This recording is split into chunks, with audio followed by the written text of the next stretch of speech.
شب همگی بخیر. تا امروز همه شما فقط صدای منو شنیدین، ولی دیگه وقتش رسیده که خودمو به شما معرفی کنم. من کسی که بچه ها رو گروگان گرفته، دبیر فیزیک دبیرستان کوچوکاپی آکف اردم هستم. حدس میزنم که همتون به این فکر میکنید که هدفم چی میتونه باشه. بذارید بهتون بگم، من فقط یه هدف دارم: پیدا کردن کسانی که دانش آموز سابقم رویا رو به سمت مرگ سوق دادن. متاسفانه مشخص شده که یکی از این افراد از دبیرای کوچوکاپی بوده. اینکه اون شخص کیه رو دیر یا زود میفهمیم. فعلا خدا نگهدار.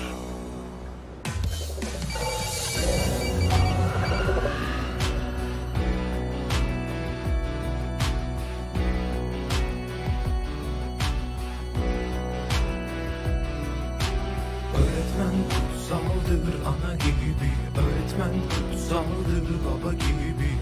Öpülesi elleri var, şirin tatlı dilleri var.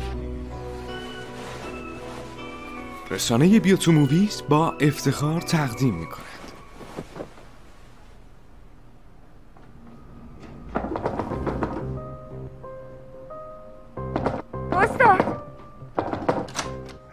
استاد سریع با من بیاین لطفا، باید یه چیزی بهتون نشون بدم. باشه، اول آروم باش. آروم. چی میخوای نشونم بدی؟ استاد زینب، اون اینجاست. آره زود باشید بیایید استاد، از پنجره دیدم. زود باشید استاد، زینب اینجاست. چه عجیبی افتاد، از استاد بعید بود. خیلی وقت چک نکرد. اصلا انتظار همچین چیزی رو نداشتم. که باورم نمیشه. دستتون درد نکنه. خیلی حال کرد. استاد ویدیوتون رو دیدیم ها. خیلی کارتون درسته. اونجا بود ولی الان نیستش.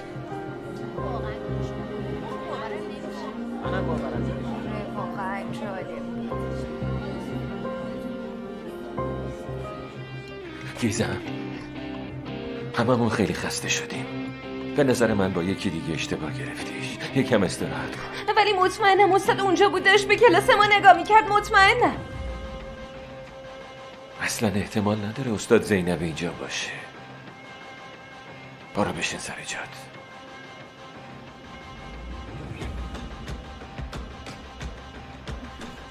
مطمئنم اونجا بود واقعا.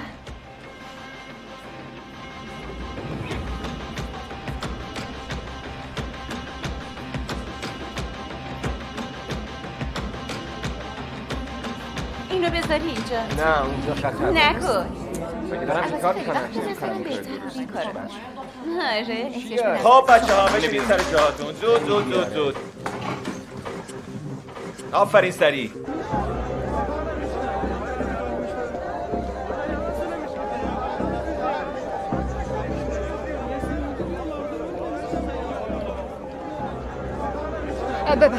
ببخشید یه لحظه، من باید برم تو. نمیشه خواهرم، هر کسی رو نمیتونیم داخل راه بدیم. دوستان لطفا نزدیک نشید. برین عقب، برین.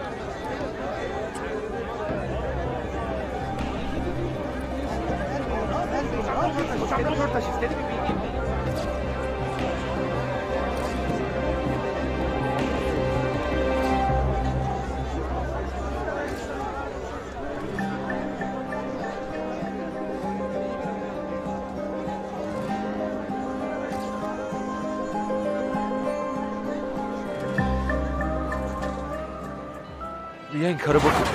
بیا ازدواج کنیم. ها؟ دارم پیشنهاد میدم که ازدواج کنیم. میگم بهتر نیست ازم سوال کنی، یعنی وقتی بعدا یادمون بیفته تو بیشتر خوشحال میشی. به خاطر خودت میگم، به خاطر خوشحالی تو. اون لازم نیست. با من ازدواج میکنی؟ Seni seviyorum, çok seviyorum seni. من de çok. اولین روز کاریم تو دبیرستان کوچوکاپی به لطف تو عالی شد. ازت ممنونم.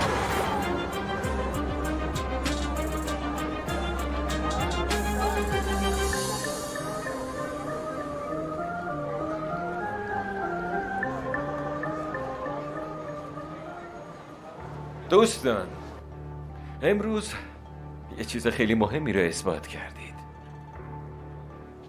نشون دادید که وقتی کنار هم باشید و پشت به پشت هم بدین چه کارهای بزرگی میتونین انجام بدین.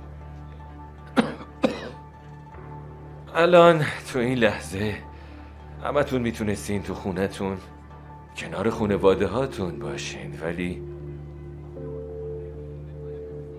برای یه هدف خوب از آسایشتون گذشتین. اینجا بودن رو انتخاب کردین و من از هر کدومتون با کمال تواضع تشکر میکنم.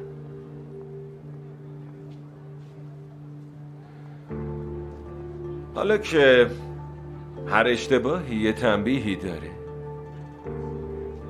هر کار درستی هم باید یه جایزه‌ای داشته باشه.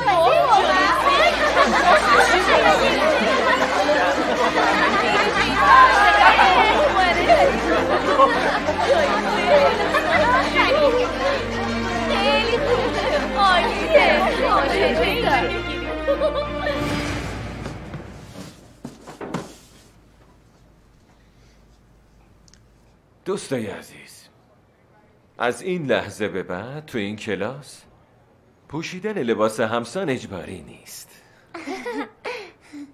به دوره لباس اختیاری وارد میشه.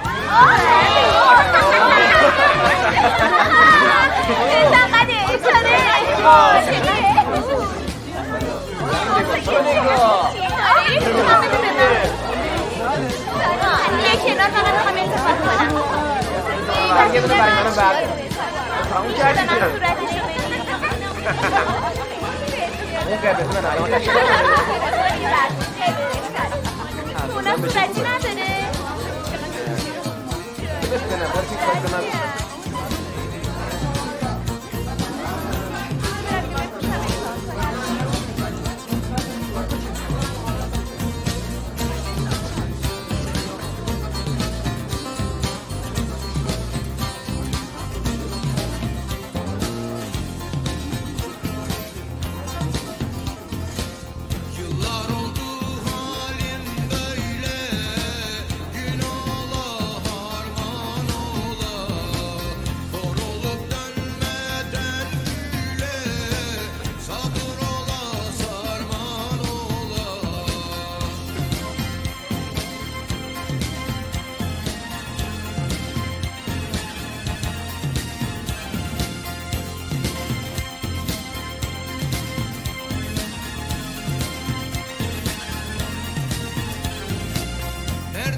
بسیار خوب دوستان، دیگه وقتشه که بشینیم سر جاهامون.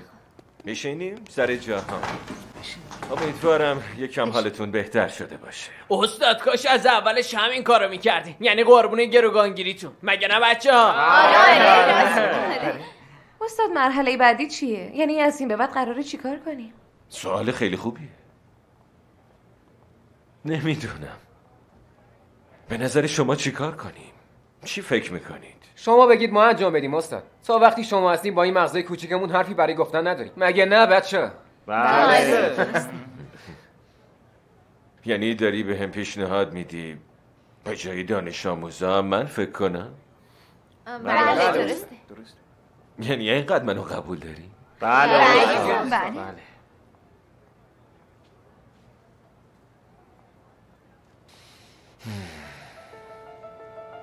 یادتون باشه هیچ کسو کورکورانه قبول نکنین. هرگز دنبال اسامی اشخاص نه، فقط دنبال حقیقت باشید.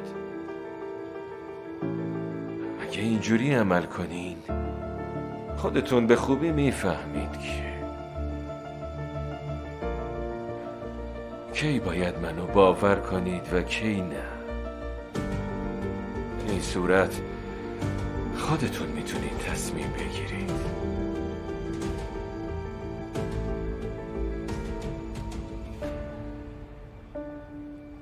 امیدوارم تونسته باشم روشنتون کنم. ها راستی دیگه میتونید گوشیاتونم پیش خودتون نگه دارید. فقط یه درخواستی دارم. داخل شبکه‌های اجتماعی هیچ پستی نذارید. بچه‌ها کسی پست نمیذاره باشه؟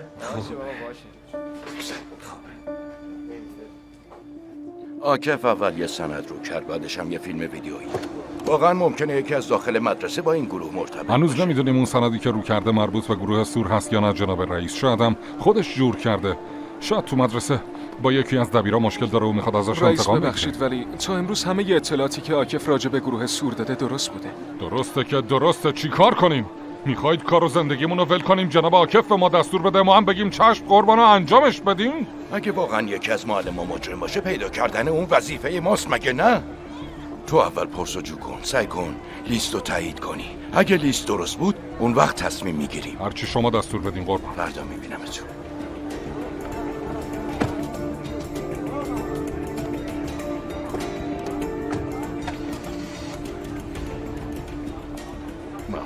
دیدید بازپرس چطور ما رو نگاه میکرد؟ نگاه کنه. خب نگاه کنه. چه ربطی به ما داره؟ مدیر جوش کن. خیالتون راحت باشه. عاکف داره سعی میکنه ماجرا رو منحرف. در مورد لیست چی دارین بگین استاد تانر؟ چی باید بگم استاد سیمگه؟ چه لیستی؟ انگار عاکف یه لیست رسمی تشکیل داده. من برم داخل عین همون لیست رو براتون درست میکنم اگه میخوام. تقلبی باشه یا نه برای اینکه ذهن مردم رو درگیر کنه کافیه. دقیقاً برای همین نباید قبول کرد. اتفاقاً الان وقت حرف زدنه. باید به مردم توضیح بدیم که چه جور تهمتی بهمون زده شده. آقای تانر الان بیار سرکار خانم. هر چی میخواد بگه ولی من نمیذارم همچین تهمتی بهمون بزنن. اجازه نمیده. حرف بزن استاد تانر، حرف بزن. ازمون دفاع کن قربون دهنت. فکر کنم این دفعه منم از استاد تانر حمایت کنم. بالاخره یکی هم باید از طرف ما حرف بزنه. جناب مدیر میشه یکم حرف بزنی؟ آره هارون جان. تو مدرسه یه سری از معلم‌ها محبوبن، یه سری هم نیستن. میدونید که قبلا منم یه ماجراهایی داشتم.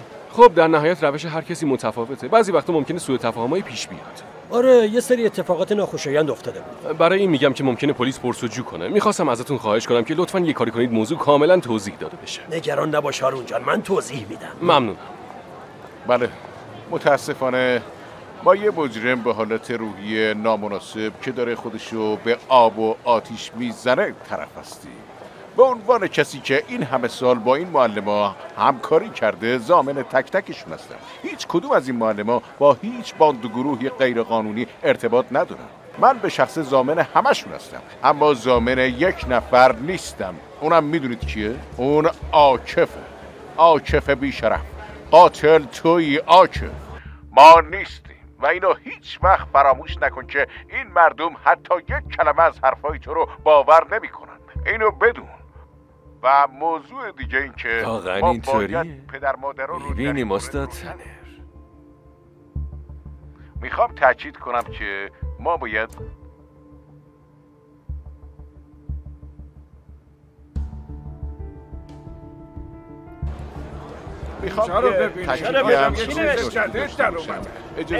من براتون روشن یه خبر فوری داریم بینندگان عزیز. عاکف اردم یه عکس جدید فرستاد و تو این عکس مشخصه که همه دانش آموزا زنده هستن و در ضمن زیر عکس نوشته شده همه دانش آموزام زنده هستن و کسی رو نکشتن. یعنی چی نکشته؟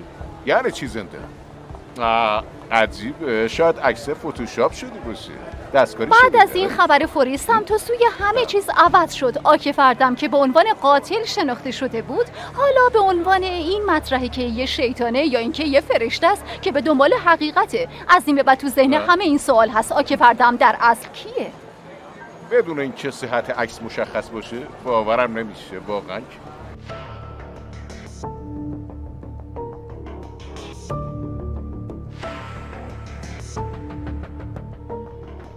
استاد عاکف یه قهرمان ملی.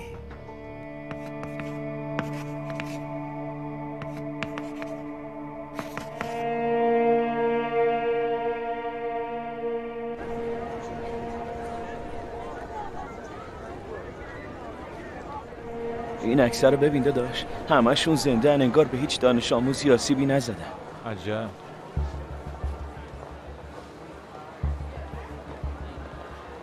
ببخشید میشه لطفا منم ببینم؟ حتما. معنیش اینه که اگه قاتلی هم باشه داخل نیست، بیرونه، بین اون معلماست. به نظر منم همینطور. متشکرم. من از اولش هم دارم همینو میگم. استاد عاکف نمیتونه قاتل باشه.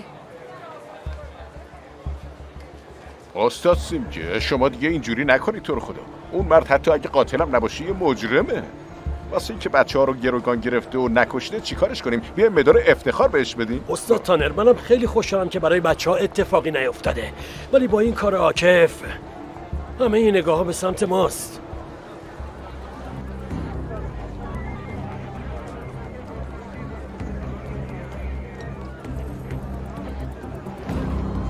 استاد زینب؟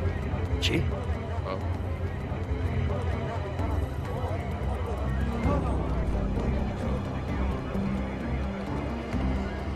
خیلی ترسیدم عاکف. مغزم کار نمیکنه. مدیر منو تهدید میکنه. فکر کن مدیر تهدیدم میکنه. الان از مدرسه اومدم بیرون، میخوام برم کلانتریا همه چی رو بگم. منو تنها نذار، تو هم بیا، خواهش میکنم.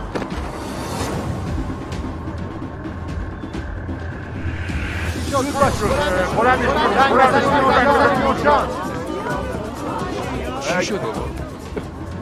نیروهای امداد زود باشین بیای. بیا استاد زینب، این مگه تو کما نبود؟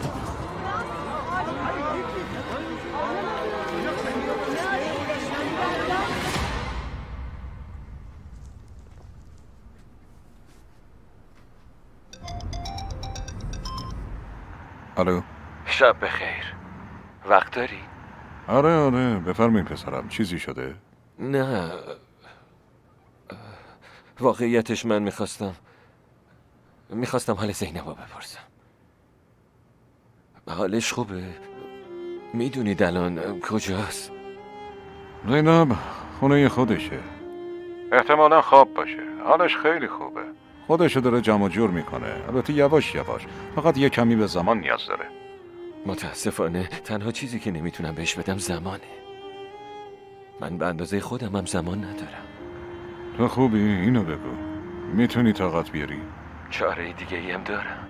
باید کاری که شروع کردم رو تمام کنم. به هر حال من فقط میخواستم حال زینب رو بپرسم. مواظبش باشین باشه. نگران اون نباش، از خودت مراقبت کن. حال زینب خیلی خوبه باشه؟ باشه.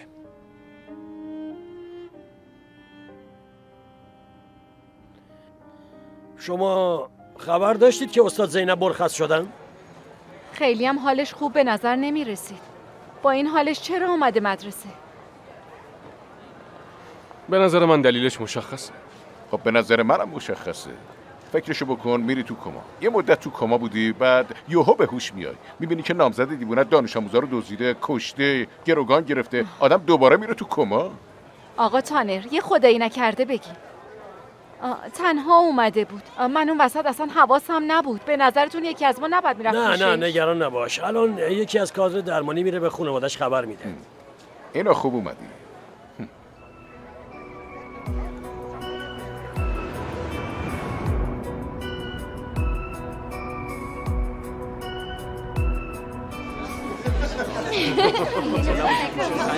اینو نگاه کن.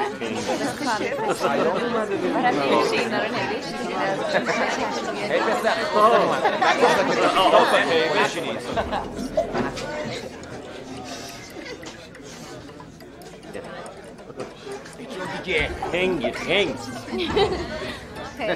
آره به اندازه تو خنگ نیست. استاد استراحت بهتون ساخته ها. به نظر میاد خستگیتون در رفته. آره خیلی بهترم، متشکرم. ما قبل از اینکه درس امروزمون رو شروع کنیم باید یه سوالی ازتون بپرسم.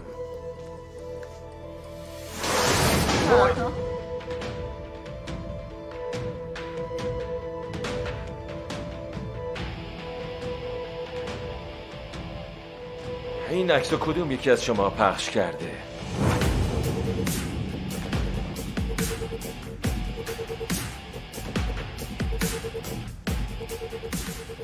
زبونتون رو موش خورده؟ من پست کردم استاد. چه خیلی احمق بی فکر. عقل نداری؟ دختری اگر داشت این نبود دوستامون. حاضر بودم به شما امتیازایی بدم و در قبالش از شما فقط یه چیز خواستم، اینکه تو شبکه‌های اجتماعی پست یا چیز دیگه قرار ندید، اونم نه برای تفریح یا سرگرمی بلکه به خاطر شرایط حساسی که توش هستیم.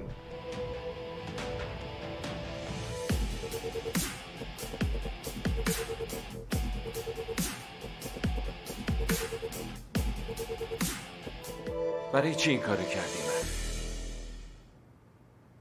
من؟ استاد دنبال کننده هم خیلی پیام میدادن، خیلی فشار آوردن، مجبور شدم جوابشونو بدم. گفتی دنبال کننده ها؟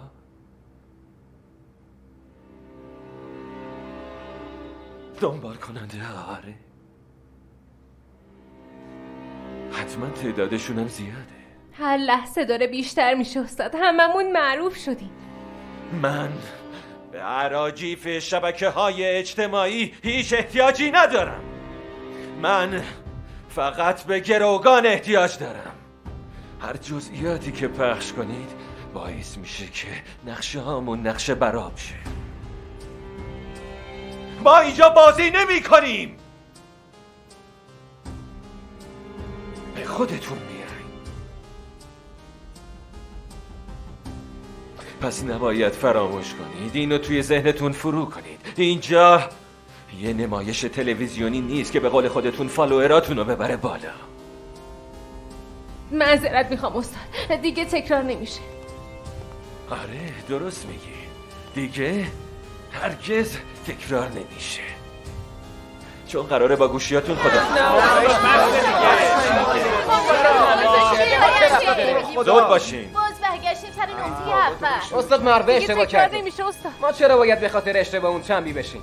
آره میگه استاد تکرار نمیکنه.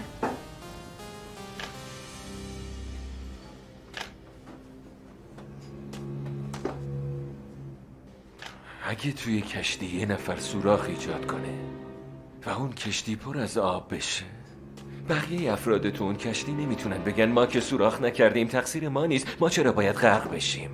غیر از اینه خلی. پس در نهایت برای غرق شدن یک کشتی حتی وجود یک سوراخ هم کافیه. مگه نه؟ فکر کردم میتونم به شما اعتماد کنم، ولی گویا در اشتباه بودم. اگه از من بپرسید استاد، شما در اصل میخواستید گوشی‌ها رو بگیرید. این عکس هم بهونه خیلی خوبی شد براتون. راست میگه دیگه. آره همونه. کاملا درست. مگه غیر از اینه؟ هر جور دوست دارید میتونید فکر کنید، اما بدونید که توافق صلح و جوانمردی بین من و شما از همین لحظه به پایان رسید.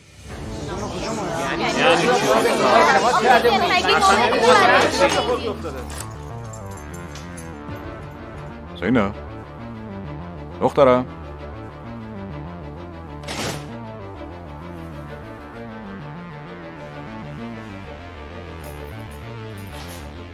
زینب هنوز خوابی؟ نون داغ آوردم برای صبحونه. زینب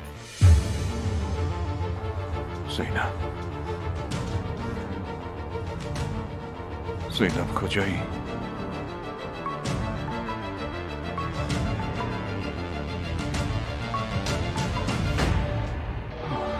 زینب کجایی؟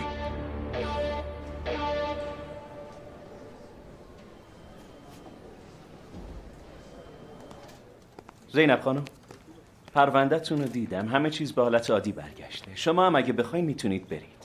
بله میخوام زودتر برم.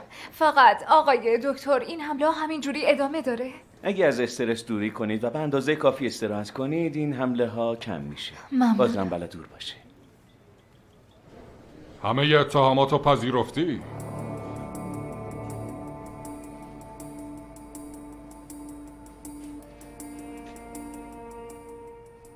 الیس از کجا اومده؟ تو دادی دیگه پسرم. گفتی من تنهایی نمیرم ته چاه، همه گه هم دستاتو لا دادی. آفرین به تو. من همچی کاری نکردم بازپارس. من هیچ کسو نمیفروشم، فهمیدی؟ پس بی خودی دروغ نگو. تو به مأمور دولت میگی دروغگو؟ دارم میگم این لیستو از تو گرفتم. حرف تو رو باور میکنن یا حرف منو؟ بازپارس ببین، منم به فنا میدی نکن. پس بهم بگو، هم دست تو دبیرستان کوچوک کاپی کیه؟ بگو پسر، زود باش. گوش کن بازپارس، برو از همونی که این لیست ازش گرفتی بپرس. این کار بزرگتر از حد و اندازه تو کسی که این لیست رو بداده است. یادته گفتی تو بازیچه‌ای؟ تو هم یه بازیچه‌ای بازپارس. ما هم دیگر رو به فنا میدیم، ولی اون بالایی ها هیچیشو نمیشه. واسه همینم به توصیه میکنم خیلی انگولکش نکن. کسی از تو توصیه خواست مردک؟ ها؟ تا تهش میرم، اون بالا دستیتم پیدا میکنم. چه بازی چه رئیس هیچ فرقی نداره.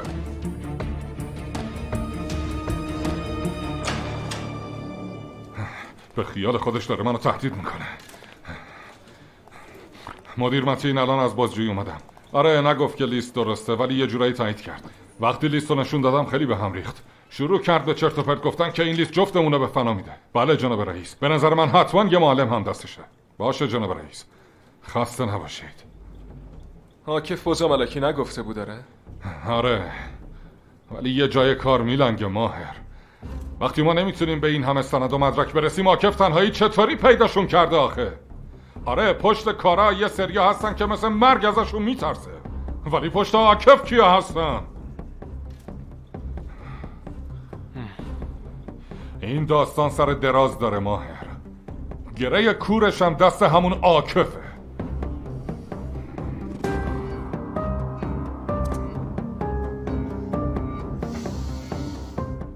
خب حالا که این مشکل کوچیکم حل کردیم، میتونیم درس امروز رو شروع کنیم. فکر میکنم که میتونید موضوع درس رو حدس بزنید.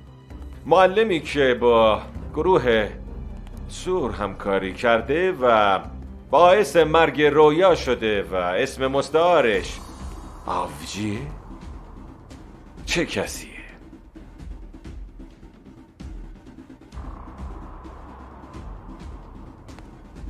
ولی نگران نباشین.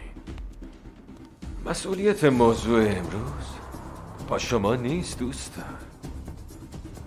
امتحان این درس به جای شما از معلماتون گرفته خواهد شد. ممکنه؟ آره؟ لیست واقعی از آب در اومد. ببینم شما معلما بین خودتون جمع‌بندی کردین آقای مدیر؟ حقیقتش ما که نتونستیم به نتیجه برسیم آقا متین. یعنی الان یکی از بین ما واقعا مجرمه؟ مجرمه چی آقای مدیر؟ اون دیوونه داره حسابی هممونو بازی میده. چرا باید بازیتون برای بده؟ اینکه بهمون تهمت بزنه، ولی ماه پشت ابر نمیمونه. من اگه دستم بهش برسه میدونید چی بهش میگم؟ میدونید چی بهش میگم؟ استاد کفه. خب جواب بده. نه. استاد که؟ استاد تانر صبح بخیر.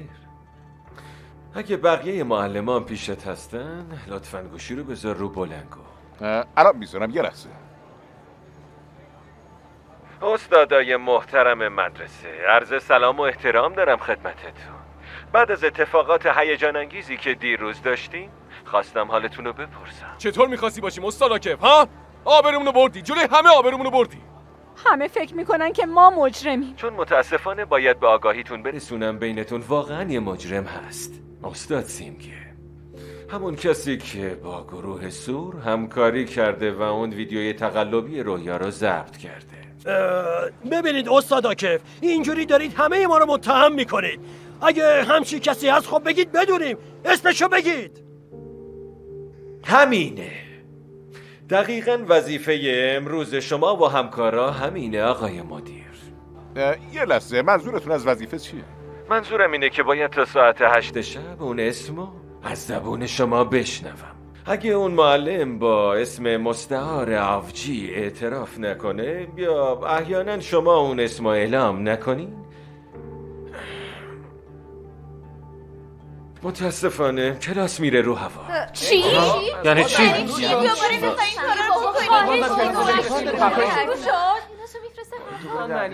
گوشمون از این تهدیدا پر استادا کف، داری بلوف میزنی. فرضاً که با بچه‌ها کاری نداشته باشی، ما متوجه همه چیز هستیم. حق با شماست، ولی لطفاً فراموش نکنید که در حال حاضر بخش بزرگی از مدرسه رو منفجر کردم و قسمت‌های دیگرم بمبگذاری. اگه میخواید ریسک کنی باشه، مشکلی نیست، اما نتیجه هرچی باشه شما بزرگواران مسئولش خواهید بود.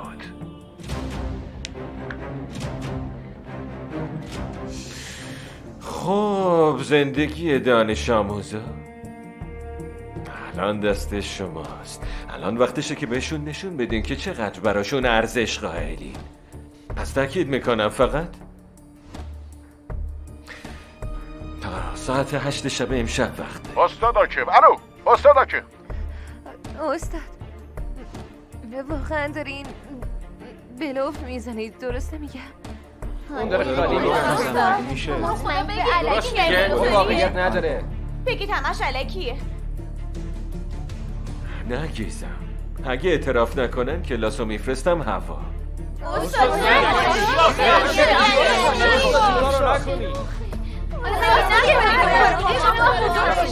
استاد این همه حرف زدیم مگه با هم نبودیم؟ ای بابا. آره استاد ما به شما اعتماد کرده بودیم. آره من با شما در یک طرف داستان نیستم. من یه هدف مشخص دارم. گفتی با هم موفق میشیم، گفتی با هم دیگه قوی هستیم، نگفتی؟ گفته بودی؟ آره گفتم. هممونو فریب دادی استاد، هممونو گول زدی. بله گفتی. آره یه همچین چیزی گفتم، ولی اون موقع ضعیف بودم. اگه شما میرفتید همین چی نقشه براب میشد، منم برای این که بمونیم. آره همچین چیزی گفتم. خودتونو که جمع جور کردین باز ما شدیم گروگان شما؟ دقیقا همینطوره دخترم. آخه استاد رفتار دیشبتون با رفتار الانتون خیلی فرق داره. پس چرا اون موقع بهمون جایزه دادید؟ آره بابا چرا اون وقت؟ این که توی درس موفق شدید معنیش این نیست که توی همه درس‌ها موفق میشید، درسته؟ سوالای دیروز فرق میکرد، اونا رو درست جواب دادید، تموم شد. سوالای امروز فرق میکنه. شما به ما خنجر زدین، حالا دارین بیشتر فرو میکنین. چی میخواین از جون ما؟ بگیم ما هم بدونیم دیگه. استاد میکنم.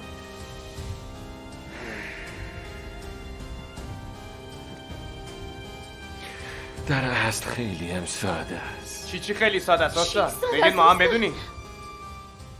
اون معلم نما با اسم مستعار آفجی رو پیدا کنید و مجبورش کنید به کاراش اعتراف کنه. همین. منظورش چیه؟ چطوری پیدا کنی؟ حالا باید چیکار کنی؟ ما چطوری پیداش کنی؟ چی میشه؟ تقصیر ما از کجا باید رو پیدا کنی؟ کجا بدونم آخه؟ ما چه استاد؟ دوستان من، حقیقت مثل یه پازل که تیکه هاش همه جا پخش شده. باید اون تیکه ها رو پیدا کنید، اون تیکه ها رو جمع کنید و یه تصویر بزرگتر بسازید. برای اینکه تصویر بزرگتر رو ببینید فقط باید یه کار کوچولو انجام بدید. منظورت چیه؟ من که نفهمیدم.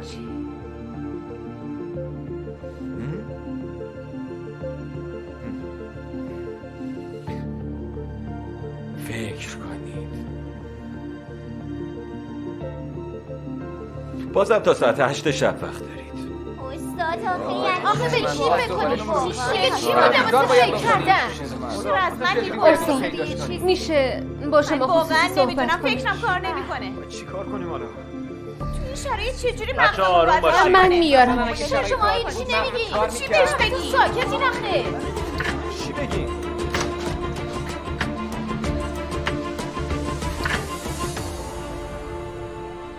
میتونی بذاریش اینجا.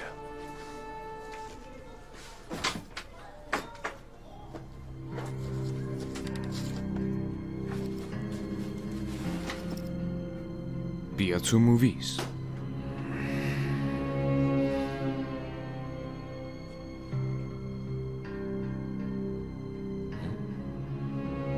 میشنوم مروه.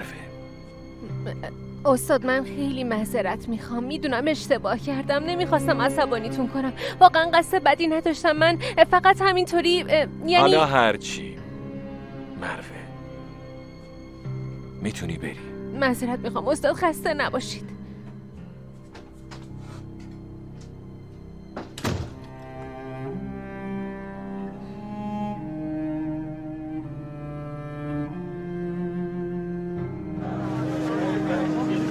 لطفاً عقب برید. خواهش میکنم دوستان برین عقب. ببخشید من میخوام برم تو. نه خانم نمیتونید. استاد زینب، استاد سرکار اجازه بدید بیاد تو. استاد بفرمایید. بفرمایید استاد. سلام بفرمایید. سلام. استاد زینب برا به دور باشه. دیشب خیلی ترسوندید ما رو. کاش از خونه نمی اومدید بیرون. حالتون بهتره؟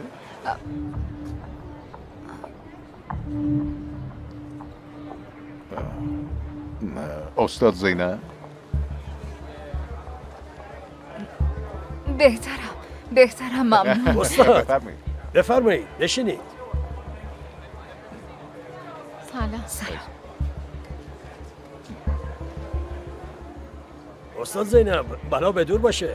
ما فکر میکردیم شما تو بخش مراقبت‌های ویژه هستین، ولی ماشاءالله میبینم که سعی و سالم اینجایین. به خیر گذشته.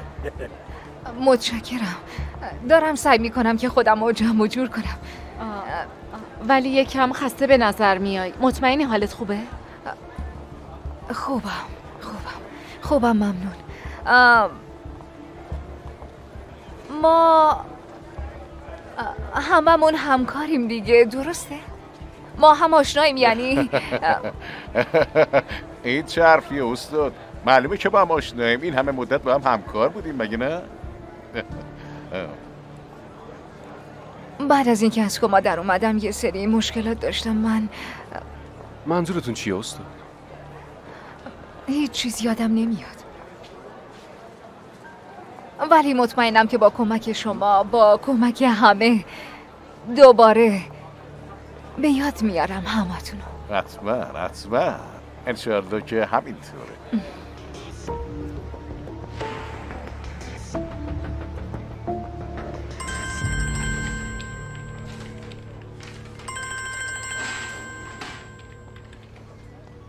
بفرمایید. زینب گم شده، پیداش نمی‌کنم. یعنی چی که پیداش نمی‌کنم؟ دیشب خواست که تنها بمونه، منو به زور فرستاد خونه. الان اومدم میبینم نیست. باشه. آروم باش، نگران نباش. موبایلش هم با خودش نبرده متین. من چطوری آروم باشم آخه؟ شاید رفته هواخوری یا خرید. زود به دلت بد را نده. همه یه دور اطرافو گشتم، پیداش نکردم. نباید تنهاش میذاشتم. به زورم اگه خونه بیرونم میکرد نباید میرفتم. باشه، بیا یه کاری بکنیم. یکم صبر کنیم. اگه برنگشت خونه یه فکری میکنیم. باشه؟ حالش چطور بود؟ خوب بود؟ فکر میکرد دارم یه چیزایی را ازش پنهون میکنم. میدونه که چیزی بیفته تو سرش حتما انجامش میده. هر بلایی هم که سرش اومده واسه همینه.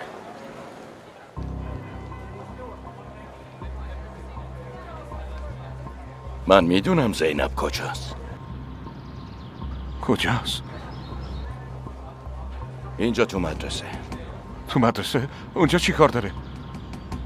تا کف نفهمیده زود بفرستش خونه لطفا. خواهش میکنم. باشه؟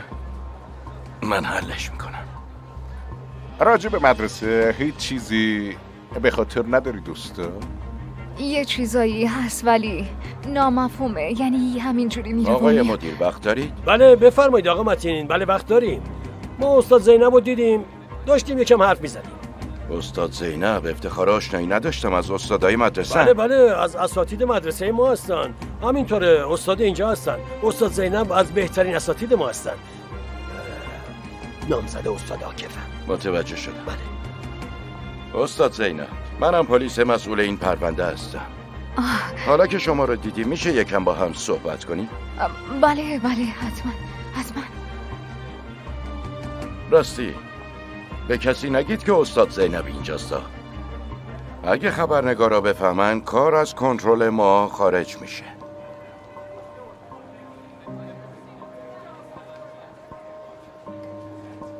چه حرفی میخواد با اون دختر بزنه؟ دختر میگه چیزی یادم نمیاد. چیزی یادش نمیاد. در هر صورت آقا تانر، برگردیم سر موضوع اصلی. اون روانی که اون بالا بچه‌ها رو جمع کرده تا ساعت 8:30 از ما جواب میخواد. درست میفرمایید. بله. این هم از عکس مدیرمون. یعنی کی میتونسته هم دست اون گروه باشه؟ بیایید سری بحث رو شروع کنیم. گیزم زده به سرت. همه چیزی رو شده. بعد انگار ما کار و زندگی نداریم بشینیم بگیم کدوم استاد چه جرمی مرتکب شده. آخه اینم بحثه. آره. هیچ کار و زندگی نداریم. مگه ما کاری داریم اصلا؟ بگو گیزم از کدوم شروع کنیم؟ باشه پس شروع میکنیم. معلم شیمی استاد سلیم. امکان نداره کارمون باشه. آره رایی بابا این همه شیطانه. این کار اون کیه؟ یه چای دیگه میخورید؟ نه سلامت باشید. ممنونم. خب من میخوام ازتون یه سوالی بپرسم. چرا اومدین اینجا؟ چرا نگم اینجا؟ مگه منم معلم این مدرسه نیستم؟ ببینید آقا متین من 1000 تا سوال تو سرمه که هیچ جوابی براشون ندارم. نمیدونم کی هستم، به کی باید اعتماد کنم. اما مطمئنم که جواب همه سوالام اینجاست، چون همه زندگی من اینجاست.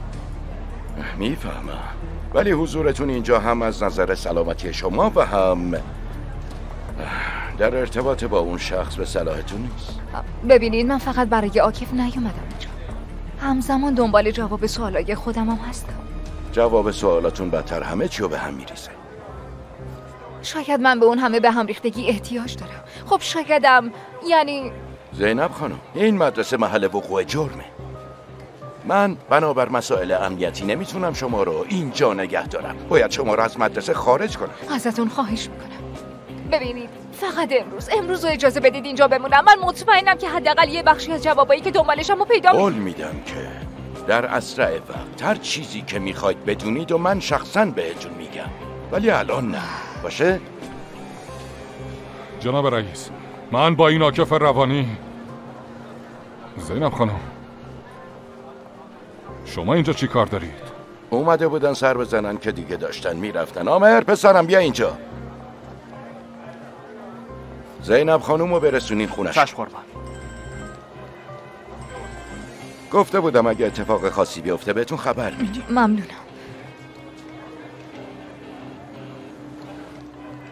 آمر، زینب خانم و من میرسونم. اما فرمانده گفتن من برسونمشون.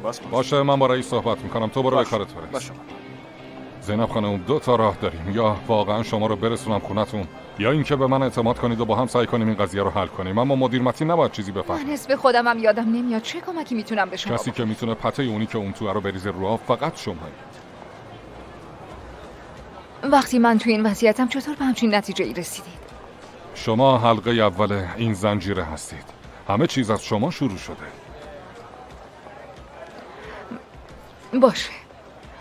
باشه ولی منم یه سوالی از شما دارم. حتما دقیقاً هدف منم همینه. یعنی اینکه متقابلا به هم کمک کنیم. باشه. رویا کیه؟ راجع به اون چی میتونید به من بگید؟ سوال خوبی پرسیدین استاد زینب.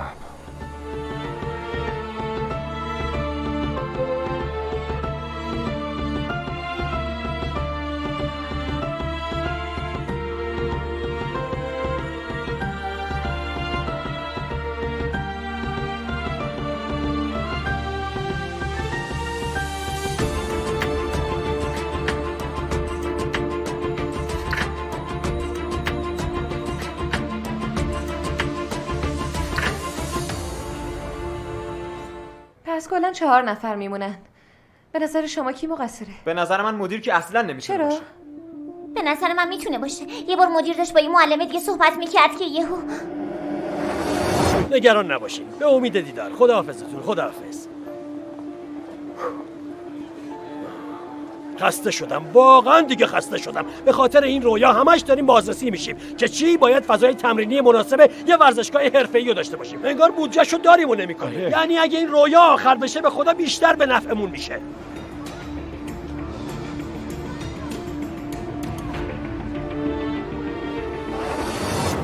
اینطوری بگم که مدیر از رویا خیلی شاکی بود.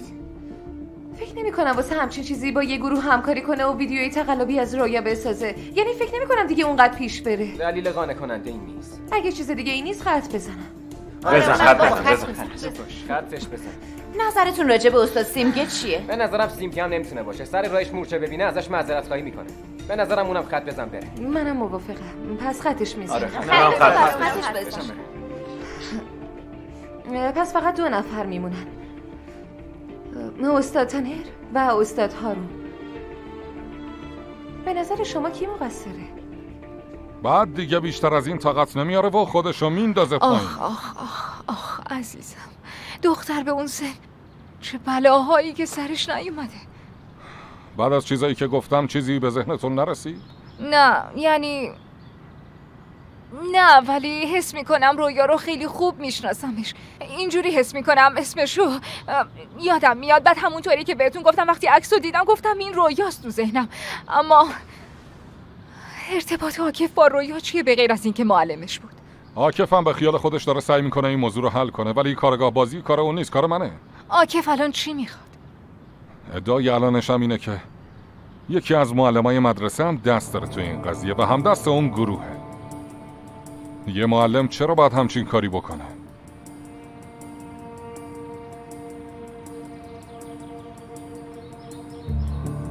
منو تهدید میکنی؟ ها؟ شما چه جور معلمی هستی؟ هر چی میخواین بگین. نمیتونین جلوی منو بگیرین. همین الان میرم پیش پلیس. استاد به پلیس همه چیزو میگم. زینب خانم، استاد زینب حالت خوبه؟ خوبم چیزی یادت اومد؟ آره، میگم که یه سری چیزای نامفهوم میاد به ذهنم، یه جور انگار که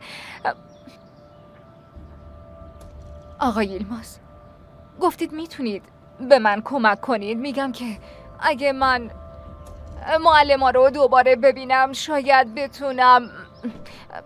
میتونیم همچین کاری کنیم؟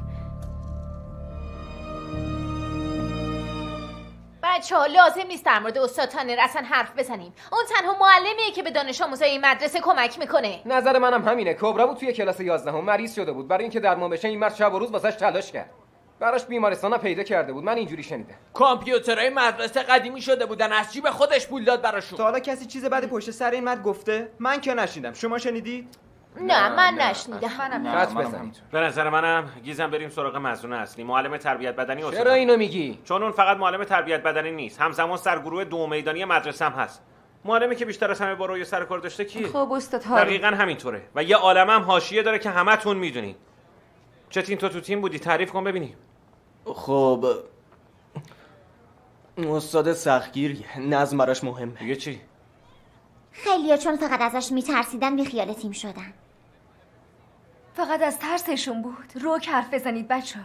مینه تو هم از تیم اومدی بیرون، درسته؟ من نیومدم بیرون، اخراج شدم. یعنی چی؟ واسه چی؟ یعنی چی ها؟ یعنی چی اخراج شده؟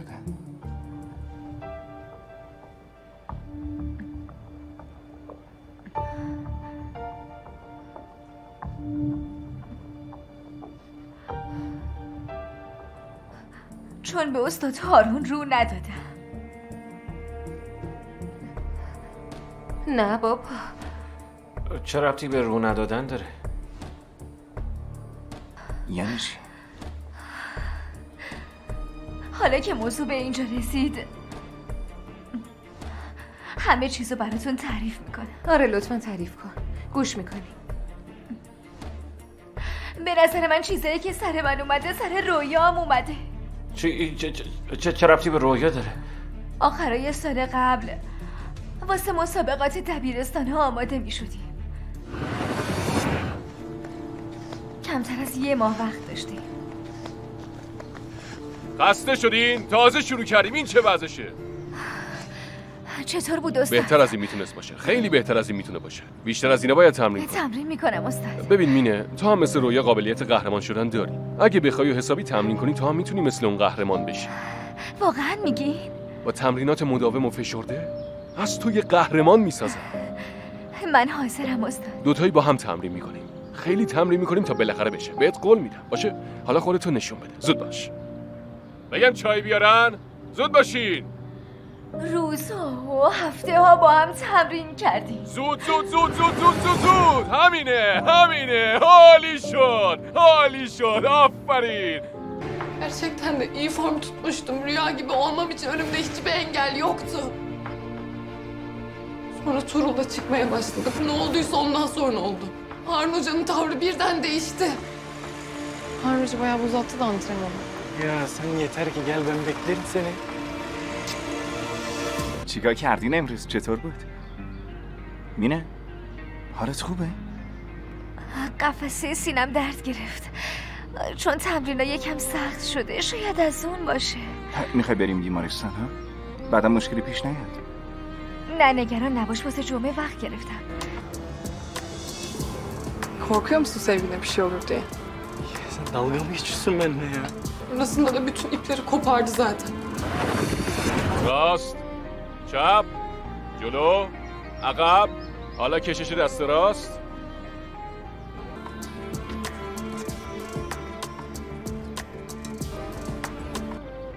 این چه وضعشه؟ میدونی ساعت چنده؟ کجایی تو؟ خیلی عذر میخوام استاد، اصلا حواسم به ساعت نبود. همین الان آره آماده میشم. معلومه که نیست. هوش حواست اینجا نیست که بدونی ساعت چنده. الکی لباساتو عوض نکن. دیگه نمیخوام تو تیمم ببینم. استاد به خاطر اینکه یه بار دیر کردم اینجوری میکنین؟ تو رو خدا نکنین. ببین دخترم، همه که مجبور نیستن ورزش کنن. من میخوام با کسایی که تنها خواستشون دویدن سر و کار داشته باشن. الان حواست هر جا بود برو همونجا. حواسم کجا بوده استاد؟ منظورتون چیه؟ راجع به تغرل حرف میزنی؟ من همچین حرفی نزدم. بس نکن دیگه، تموم شد. استاد هفته بعد مسابقه است. من یه سال دارم تمرین میکنم. حداقل واسه زحمتام دلتون بسوزه. الکی گریه و زاری نکن. تصمیمم عوض نمیشه. ماجرای ورزشکاری تو تموم شد. نرمش دیگه تمومه. زود باشین برین سر جاتون.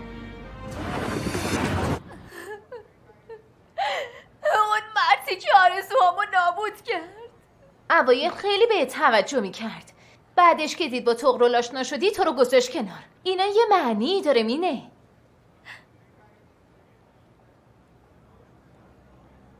بهم پیام میداد. آشغال عوضی. چرا درباره همه اینا هیچی بهم نگفتی؟ چون نخواستم موضوع بزرگ کنم و بد بشه. مرتی که آشغال زندگی دختره رو نابود کرد. خیلی خوب تغرل آروم باش. من از اینجا در میام دیگه. من از اینجا در میام. به نظرم استاد هارون هر چی که سر من آورده بود سر رویا آورد، ولی رویا بهش رو ندادیم. اونم از گروه سور خواسته یه ویدیو براش بسازن. چطور انقدر مطمئن حرف میزنی؟ با تو هم همچین کاری کرده؟ تو چی داری میگی؟ دروغ میگه دختره؟ خیلی خب بابا. نه، چون من موضوع کش ندادم، ولی رویا شاید گفته بوده که شکایت میکنه. به نظرم چون از تیم اخراجت کرده داری بزرگش میکنی. چی داری میگی؟ آروم باش. خب منم توی تیم بودم، رفتار مشکوکی ازش ندیدم. امکان داره که اشتباه برداشت کرده باشی؟ باورم نمیشه. شما دارین از اون مریض دفاع میکنی؟ ما چرا باید ازش دفاع کنیم؟ ما فقط میخوایم مطمئن بشیم، همین. میخوایم باور کنین، میخوایم باور نکنین. فقط واسه اینکه ردش کردم منو از تیم اخراج کرد. مینه بابا آروم بیا باشین. اینجا بذار یکم تنها باشه. آروم باش، تو هم بشین اینجا.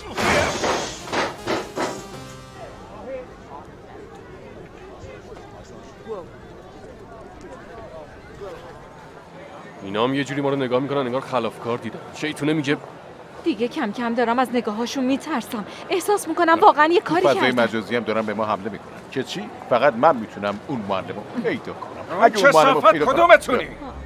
این چه طرز حرف زدنه؟ حد خودتونو بدونی. حرفم مشخصه، کسی که مقصره بهش برمیخوره. ای بابا، اگه اعتراف نکنین میدونم چطوری به حرف بیارمتون. حرفم همینه. اگه جرأت داری یه بار دیگه تهدید میکنم. تهدید میکنم ببینم چی میگی؟ بهت گفتم برو عقب. حالا همتون رو جا میارم. آروم باش. معلوم میشه کتنه کیه. لطفاً باید اعتراف کنی. کم آروم باشین. بیاین مشکلی نیست. مردی که داره تهمت میزنه اون وقت به من میگین آروم باش، من نمیفهمم. خیلی خب باشه هارون، کلی گرفتاری داریم. هارون تو رو خدا ول کن. استاد زینب تو اینجا بودی؟ ندیدمت، فکر کردیم رفتی؟ ببخشید نتونستم ازتون خداحافظی کنم. تا همینجا هم کلی زحمت دادم. قبلا هم گفتم اگه همه با هم فکری کنیم شاید یه چیزایی یادم بیاد که بتونم تو این شرایط کمک کنم و به درد بخوره. شرایط استاد زینب مشخصه. فکر میکنه اگه با شما حرف بزنه فایده ای داشته باشه، یعنی برای حافظش. باز پرسید ما هم واسه شرایط استاد زینب ناراحتیم، ولی نمیدونم تو این اوضاع با این همه گرفتاری و مشکلی که داریم واقعا وقتشه یا نه. همه مردم ما رو مقصر میدونن. یه آدم روانی میگه مدرسه رو دقیقاً الان وقتشه. استاد زینب تو حل مشکلاتمون کمکمون میکنه. دقیقاً چی رو میخوای بدونی زینب؟ نمیدونم، مثلا تصادف. خب هممون میدونیم جریانو موضوع مهمیه، جلوی مدرسه اتفاق افتاد. کی از اون جریان چیزی یادشه؟ نمیدونم که اون روز با کی بودم، چی کار کردم. خب گوشمون با شماست. استاد زینب یعنی خب گذشته است، چرا دروغ بگم؟ من خیلی چیز به درد بخوری یادم نمیاد، چیز دندونگیری نیست، کمک نمیکنه. من حتی شما رو اون روز ندیدم. اون روزو نه، ولی اون هفته که یه اتفاقی افتاده بود و یادم میاد. یه دعوا بین زینب و استاد هارون اتفاق افتاده بود.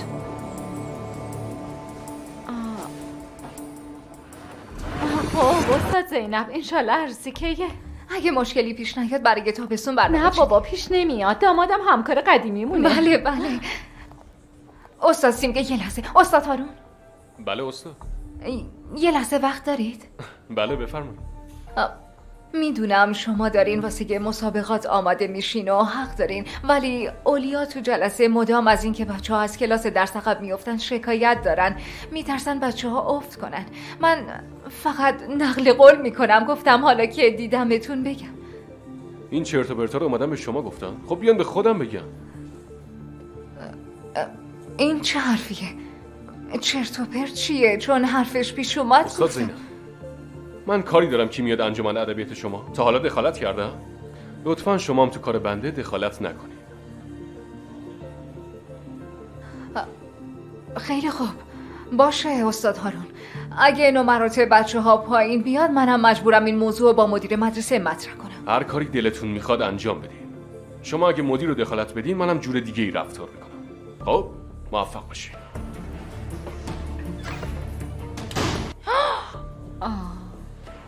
رفتار رو ببین، تهدیدم میکنه. هر کاری میخوای یعنی چی؟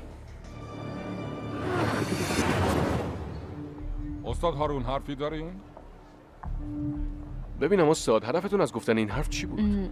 خب چون استاد زینب پرسی. آها پس که اینطور اونم تو همچین روزی که اون روانی این موضوع انداخته وسط. آره استاد حرفی که شما میزنی فقط بدجنسیه.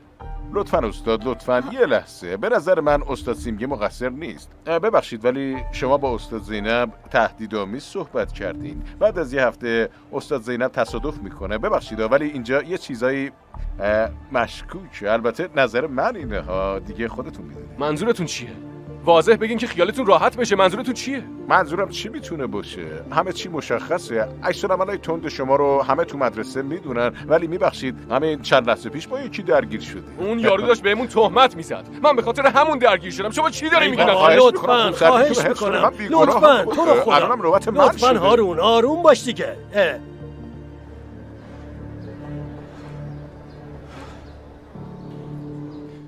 این سوالایی که شما میپرسین بازپرسی رسمیه یا اینکه واسه تفریح ما رو کشونین اینجا؟ نه رسمی نیست. بسیار خوب این بحث برای من تمومه. اگه هدفتون اینه که تقصیر رو گردن یکی بندازین اون من نیستم.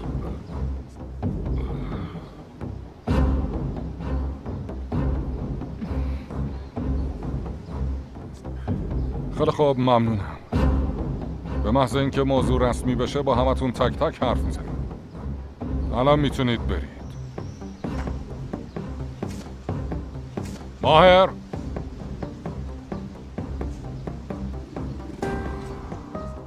استاد زینب ببخشید خیلی ناراحت شدم نتونستیم به شما کمک کنیم، ولی خب بعضی از دوستانمون بابت موضوعاتی نمیتونن مثل یه آدم بالغ رفتار کنن. نمیدونم به خاطر حس گناهکاریشونه یا نه، ولی ما همینجا در خدمتتونیم. ممنون. خیلی مخلصیم. بایزه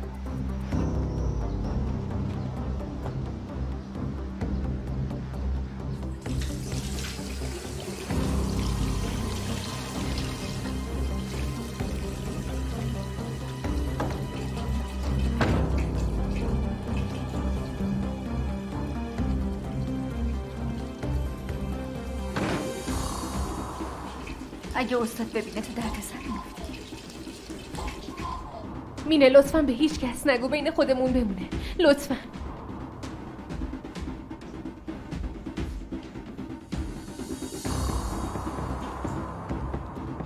باشه راحت باش، به کسی چیزی نمیگم، ولی به یه شرط.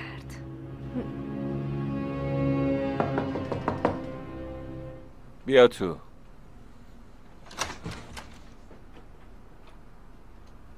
استاد من واسه غذا اومدم.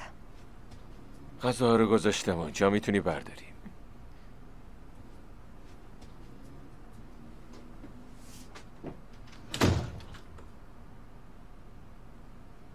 استاد تو دستشویی دخترام دوربین گذاشتی؟ خب اونجا یه جای خصوصیه.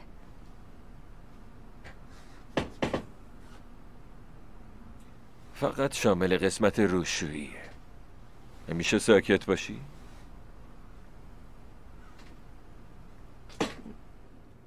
اونا مینه و مروان؟ من از دانش آموزای کلاس A12 از دبیرستان کوچوکاپی مینه هستم. تو تیم 2 میدانی بودم. دیروز که اون برگ منتشر شد تصمیم گرفتم این ویدیو رو ضبط کنم. Rüya'nın da üyesi olduğu atletizm takımının antrenörü beden hocamız Harun Yakın'la ilgili gerçekleri açıklamam gerekiyor.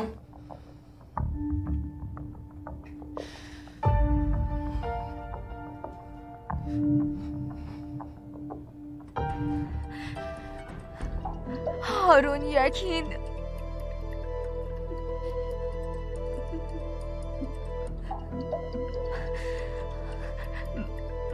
به من تعرض کرد.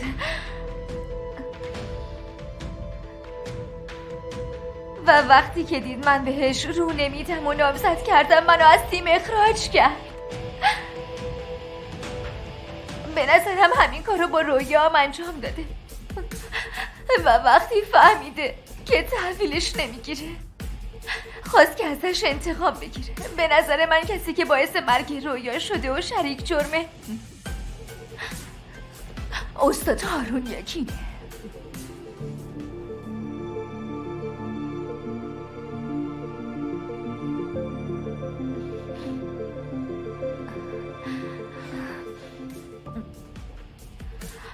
اگه این ویدیو رو پخشش کنی به کسی چیزی نمیگم. تو از حرفایی که زدی اون مطمئنی؟ آدم زندگیمو نابود کرد، منم زندگی اونو نابود میکنم. بعدش هم اگه تو نشنیدی استاد آکیف چی گفت اگه از استاد اعترافی نیاد کلاسو منفجر میکنه. این ویدیو شاید باعث بشه اعتراف کنه. خب درسته، ولی میدونی کنجکاو نیستی که ببینی دنبال کننده ها چی میگن، جون میدن واسه همچین ویدیویی. باشه، درستش میکنم.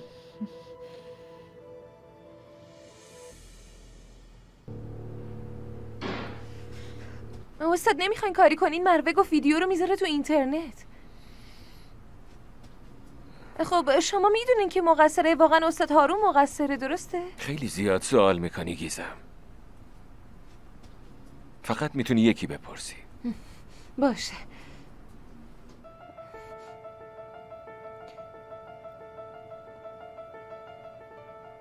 هدفتون واقعا پیدا کردن آبجیه، درسته؟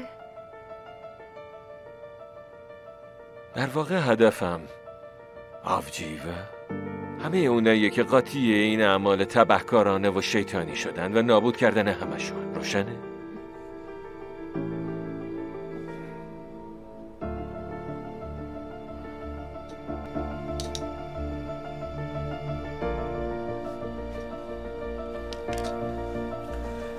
Arkadaşların yemek bekliyordu değil mi?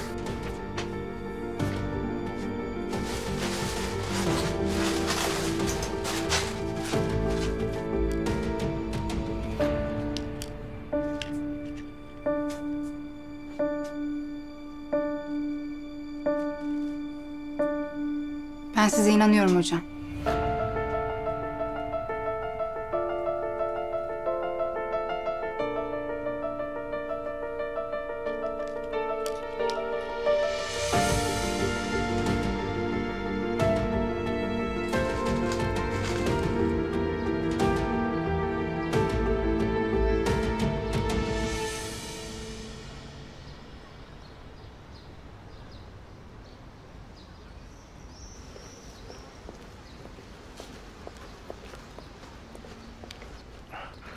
چی کار داری اینجا؟ تو نباید اینجا باشی. دلم آروم نگرفت. به خاطر چی؟ ما که با هم حرف زدیم تو باید پیش زینب بمونی.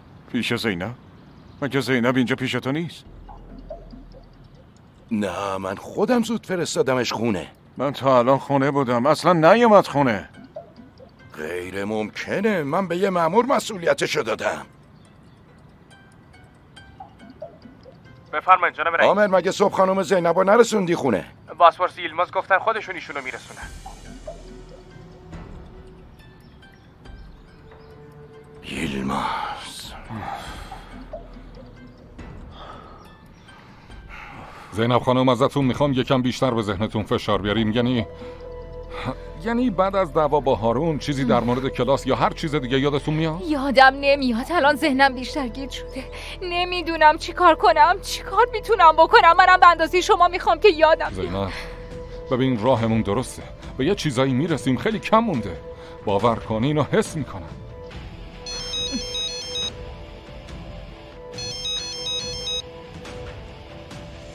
بله جناب رئیس. بله بله سر راه هم بود، من رسوندمشون. ای بابا نمیدونم واقعا. باشه همین الان میام. مدیر متین موضوع رو فهمید، باید فوراً شما رو ببرم خونه. باشه. ماهر شما رو میرسونه خونه. میگید که رفتم هواخوری. آقای یلماز خیلی ممنونم به خاطر کاری که انجام دادین. کاش منم میتونستم کمکتون کنم. کاری نمیشه کرد. واقعیت اون میدونه. اونم که توه و نمیشه آوردش بیرون. دیگه آب از سر گذشته. یه تیر داریم، یعنی اونم یه تیر خطرناک. اگه نخواین انجام بدید من درک میکنم.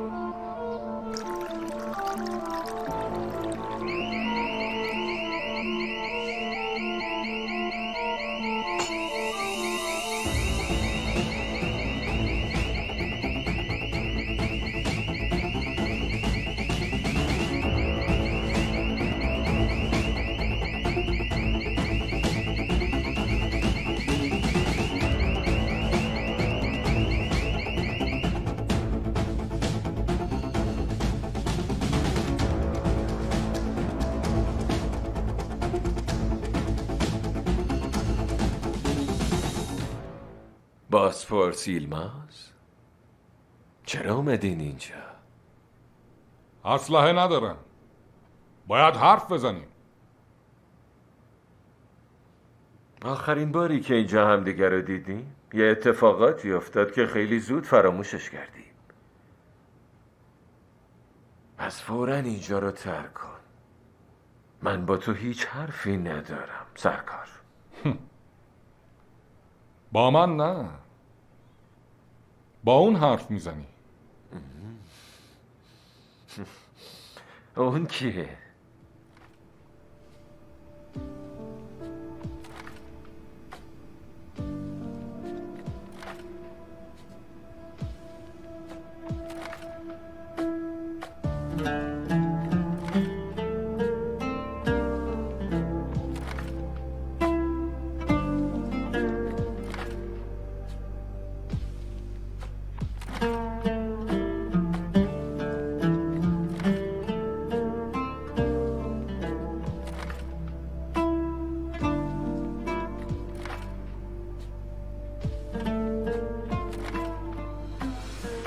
to movies.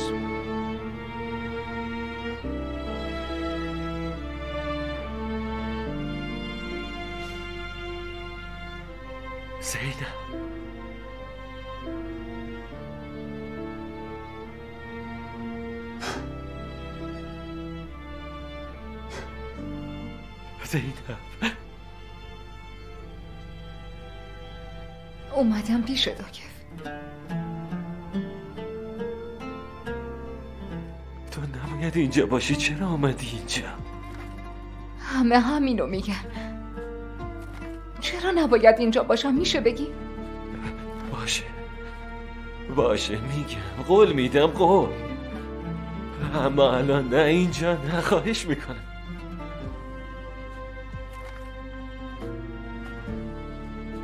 ظاهرا ما عاشق همدیگه بودیم.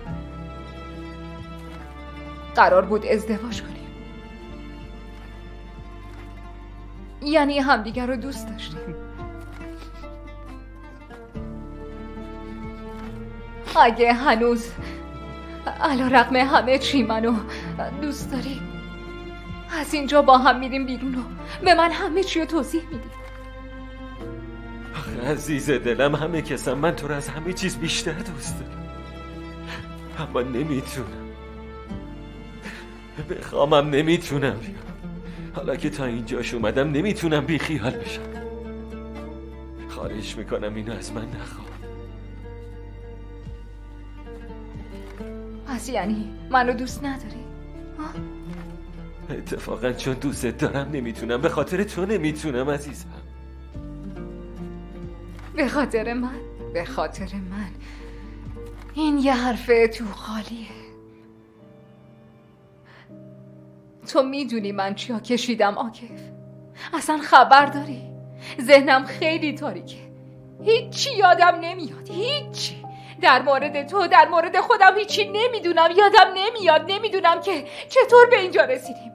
با یه جرقه کوچولو، با یه کورسو دارم سعی میکنم راهم روشن کنم. اگه اونجوری که گفتی برام ارزش قائل باشی، کنارم میمونی. همین ساده است. میفهمم، حق داری، خیلی هم حق داری.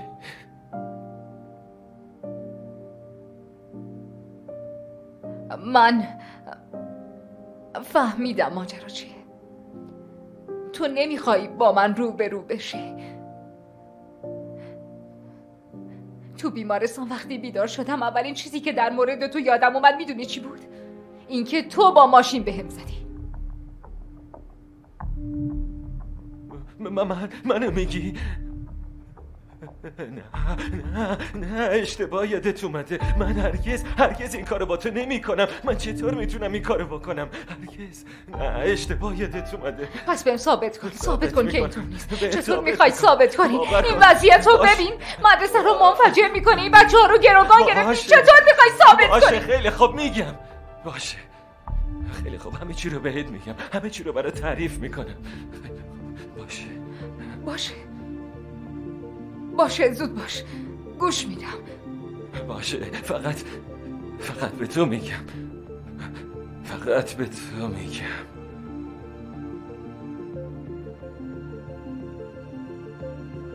پاسپورت ایلماز، میشه ما رو چند دقیقه تنها بذاری؟ از نظر من مشکلی نداره پاسپورت ایلماز اینجا بمونه. تو هم اگه میخوای روکوراس همه چی رو تعریف کنی نباید برای تو هم مشکلی داشته باشه، درسته؟ خیلی ساده است. زود باش توضیح بده. تو رو خدا.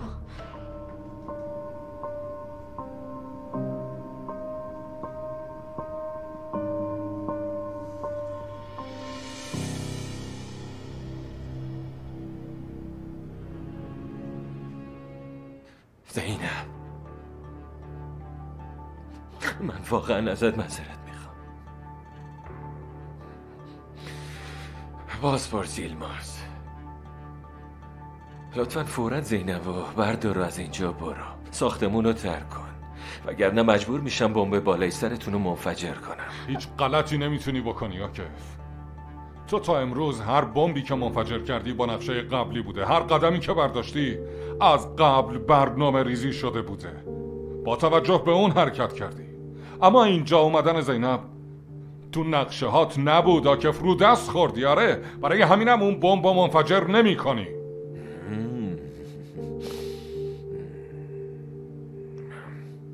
نکن آکف، نکن. دوست داری امتحان کنی؟ باید توضیح بدی آکف. هیچ جا نمیریم، هیچ جا. نکن آکف. کسی تکون نخوره، همونجا بمونین. فوراً اون زن رو از اونجا بیاریم بیرون، همین حالا. چشم. خانم بفرمایید اینجا، لطفاً بیاین. بیاین اینجا خانم، زود باشین. آکف نکن. چیه زینب؟ چی شده؟ زینب نه زینب.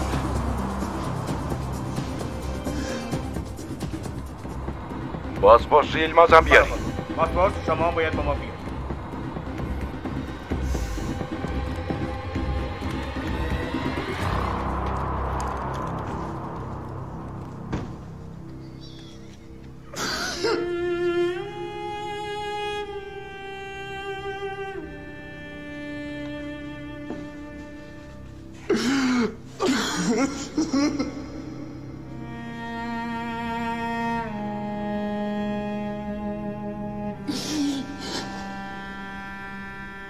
رسما داری مخفی کاری میکنی باز راستی ایلماز. خواستم از محل حادثه دور باشه، اون وقت تو میبریش پیش اون روانی آدم انقدر بی‌مسئولیت. میخوای از طریق یه آدم بیگناه آکف و گیرش بندازی؟ مخصوصا اون دختره معصوم با اون وضعیتش. تو واقعا ناامیدم کردی. جناب رئیس، نمیتونیم با برنامه‌های آکف پیش بریم چون به جایی نمیرسیم. باید از اون یه قدم جلوتر باشیم. اگه بازی رو اون بچینه همشون پیروز میشه. یه جوری باید یه راهی پیدا میکردیم، یه نقشه میچیدیم. چیزی که تو نمیفهمی همینه. بازی مازی نداریم، کسی بازی نمیکنه. بحث زندگی آدماست. تو دیگه کار تو این عملیات تمومه. تو رو به یه جای دیگه انتقال میدم. بفرما.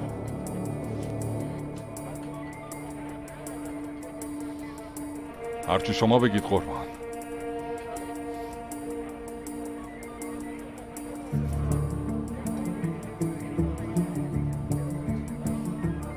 جناب رئیس، آخرین سوال. از کجا فهمیدین که ما تویی؟ پاسپورت ایلماز، میشه ما رو تنها بذاری؟ از نظر من مشکلی نداره پاسپورت ایلماز اینجا بمونه.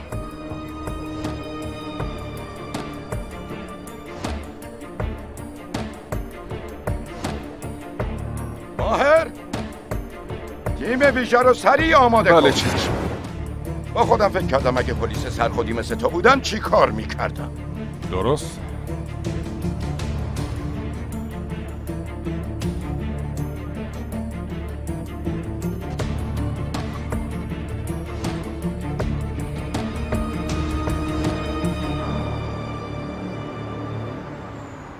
زینب تو اتاقشه، خوابه، حالش خوبه، اوضاع رو به راهه.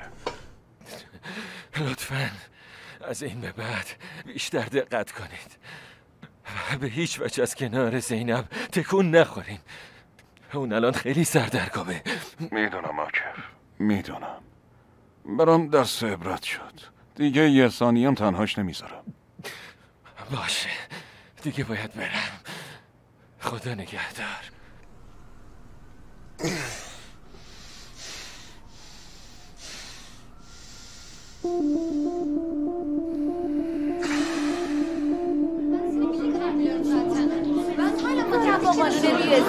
میدم باز آقای بچه تو داری میگه اصلا با اگه میگه نمیاد. تو اگه متوجه میشی به ما بگو. منم نمیفهم. وقتش رسید. اوه انگار بیکار نبودیم. آفرین. تبریک میگم بهتون. انگار به نظر شما مظنون اصلی استاد هارونه. آره حدسم درسته.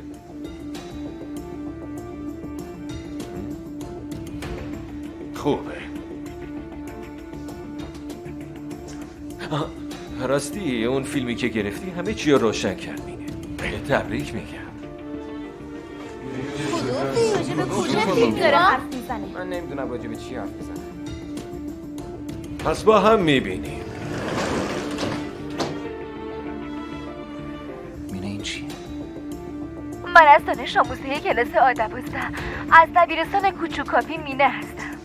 هارون یکی به من تعرض کرد. منظورش چیه؟ چطور ممکنه؟ نمیدونم. من نگفتی. تو میدونی؟ واقعیت داره. منم نمیدونم. به نظر من کسی که باعث مرگ رویا شده و شریک جرم استاد هارون یکینه. تصویری که تماشا کردیم فیلمیه که مینه دوستمون توش هویت متهم و افشا کرده. شما گفتیم واسه اینکه اعتراف کنن باید به معلماتون فشار بیارین. منم وظیفه‌مو انجام دادم.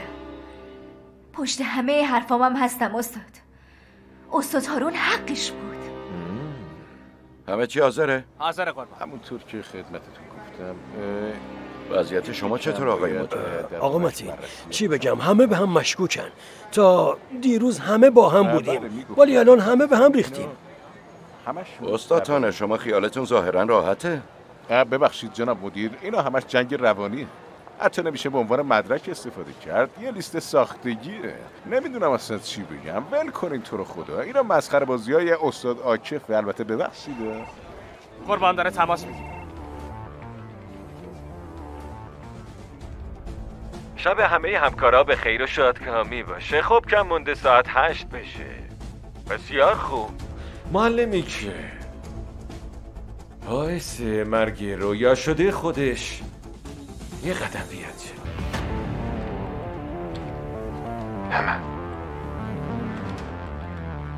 ببین استاد عاکف، این بازیاتو تموم کن. مگه ما مسخره دست توییم آخه؟ از اعتراف خبری نیست؟ باشه خودتون میدونید. پس با این حساب من کلاسو منفجر میکنم. استاد نکنید. تو رو خدا از من. استاد با شما هستم. تو رو خدا. مگه ما چیکار کردیم؟ استاد عاکف نکن. قربونت برم بیا آروم بشینیم حرف بزنیم. تو رو خدا نکن پسرم. این چه کاری آخه؟ ولی من دیگه نمیتونم بشینم و با کسی آروم صحبت کنم. همون جوری که قبلا هم گفتم فقط اعتراف میتونه جلوی منو بگیره. خب اگه چیزی میدونی خودت بگو که ما هم بدونیم دیگه. استاد هارون به نکته خیلی خوبی اشاره کردی. من خودمم یه چیزایی تو این ماجرا میدونم و میتونم بگم که متاسفانه همه ی نشونه ها به تو اشاره دارن.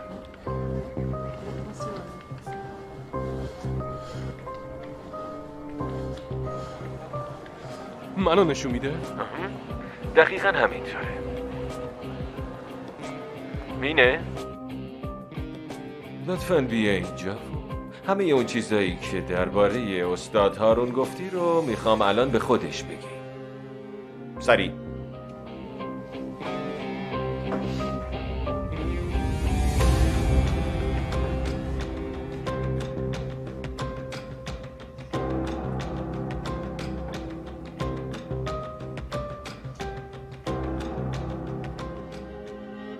شما باعث مرگ رویا شدین مگه نه؟ نه، من هرگز همچین کاری نمیکنم. دروغ نگید، کار شماست، کار شماست. چرا باید این کارو بکنم آخه؟ این چرت و پرتا چیه مینه؟ چون میخواستین کاری که با من کردید و با رویام بکنید. مینه مگه من چی کارت کردم آخه؟ شما با آینده من بازی کردید. من بیشتر از همه میخواستم دونده بشم، ورزشکار بشم. شب و روز واسه مسابقه تمرین کردم، قهرمان شدم تنها آرزوم بود. ولی شما چی کار کردین؟ با یه اشتباه کوچیکم از تیم اخراج شدم. مینه ببین، من فقط چون قبولتون نکردم، چون یه نفر دیگر رو دوست داشتم این کارو کردین، اعتراف کنین.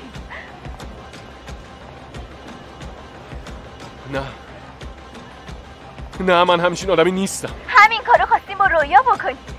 میخواستین اذیتش کنین، اما وقتی دیدین ردتون کرد با گروه سور همکاری کردین و ازشون خواستین اون ویدیو رو آماده کنن. اعتراف کنین، قبول کنین. تو زندگیتون یه بارم که شده کار درست رو انجام بدین و اعتراف کنین که چه آدم مریضی هستی.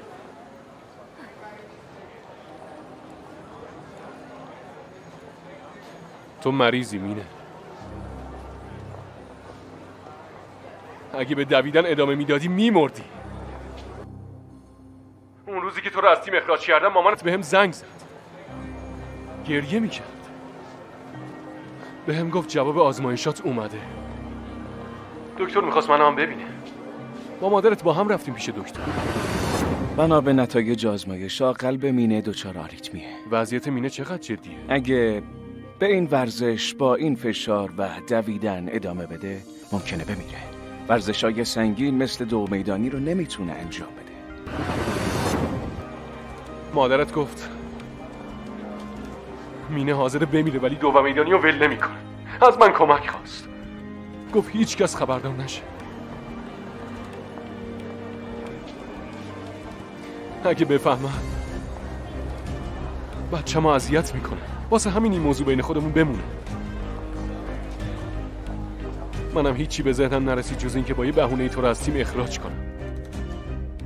فکر کردم اگه منو مقصر بدونی کمتر ناراحت بشی، کمتر عذاب بکشی. اما اونجوری که فکر میکردم نشد. اصلا فکر نمیکردم موضوع رو برای خودت انقدر بزرگ کنی. مادرت اینجاست، صداش کنیم بیاد همه چی رو تعریف کنه.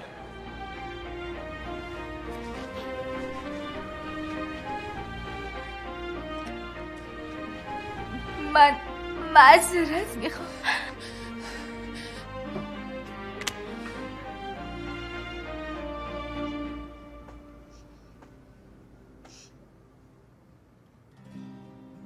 خب حالا هنوزم فکر میکنی استاد هارون مقصره؟ نمیدونستم. از مریضیم، از کارهایی که استاد هارون واسم انجام داده بیخبر بودم استاد. پس این ویدیو چی میشه؟ میبینی که دیگه کار از کار گذشته؟ مسئولیت این حرفایی که اینجا زدی چی میشه؟ استاد تو رو خدا کمکم کنین، باید این وضع درست کنم. اصلا فیلم میگیریم میگم که دروغ گفتم. عذرخواهی میکنم استاد. کسی فیلم های عذرخواهی رو نگاه نمیکنه دخترم، هیچ کس، چون به هیچ دردی نمیخوره. من چی کار کردم؟ زندگی استاد هارون رو نابود کردم. درست میگی. اگه این ویدیو پخش میشد، بله استاد هارون نابود میشد و همه چیزشو از دست میداد، ولی ویدیو پخش نشد چون مروه نتونست اونو بفرسته. ارسال اون ویدیو اصلا فکر خوبی نیست مروه. حالا آروم گوشیتو بذار روی زمین و بزن به چک.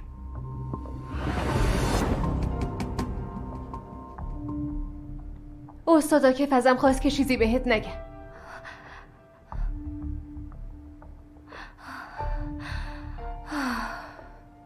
خدا رو شکر.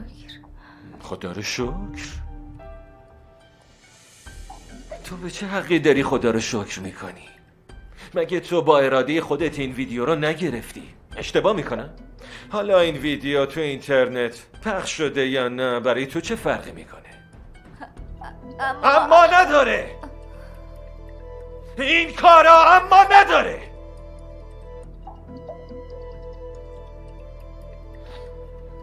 اگه این ویدیوی لعنتی تو فضای مجازی پخش میشد میدونی چه بلاهایی سر اون آدم میومد؟ اصلا فکر کردی؟ بدون اینکه مطمئن باشی، بدون اینکه راستشو بدونی، صرفا واسه گرفتن انتقام به خاطر تهمتایی که به یه آدم بیگناه زدی. یه آدم بیگناه داشت به عنوان یه آدم روانی به بقیه معرفی میشد. به خاطر تو، یه آدمی که متأهله، زن و بچهش چه حالی بهشون دست میداد. اصلا فکر کردی به شرمندگیشون؟ اصلا فکر کردی؟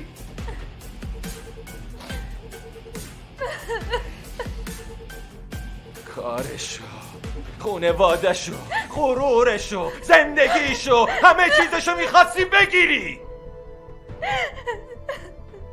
سرتو بلند کن. بعدش چی میشد؟ بعد از این همه اتفاق اگه استاد هارونم خودکشی میکرد چی کار میخواستی بکنی؟ چه غلطی میخواستی بکنی؟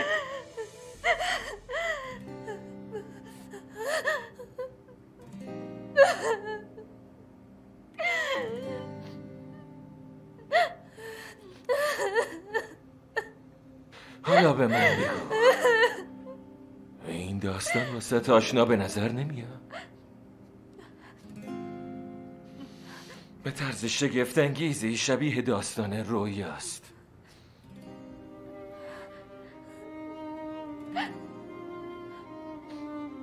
تو با اونایی که این بلا رو سر رویا آوردن چه فرقی داری؟ استاد بسه دیگه کافیه. فرانک اتفاقی نیفتاده. مگه نمیبینیم مینه چقدر ناراحت شده؟ تنبیه شده، خیلی هم پشیمونه. نمیبینیم؟ متاسفانه گاهی اوقات پشیمونی به تنهایی برای جبران بعضی از اشتباهات زندگی کافی نیست.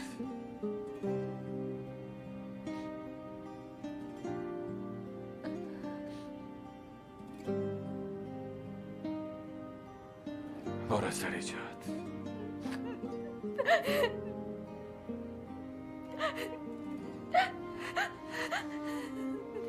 هر حرفی که از دهنتون در میاد، هر قدمی که بر میدارین، هر اقدامی که میکنین نتایج خوب یا بدی رو به همراه خودش داره. بچگی کردم و از دستم در رفت درد هیچ کس نمیخوره.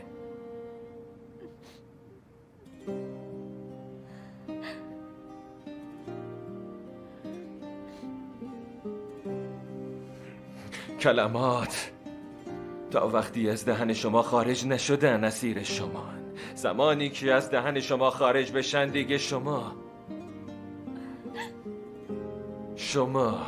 اسیر اون واژه ها هستین. به خاطر همین الان برای آخرین بار بهتون میگم فکر کنین، چون فکر کردن همیشه برای شما 3 امتیاز به همراه داره: حقایق و دیدن، حقایق و گفتن و در اون جهت حرکت کردن. فقط اندیشیدنه که ما رو نجات میده.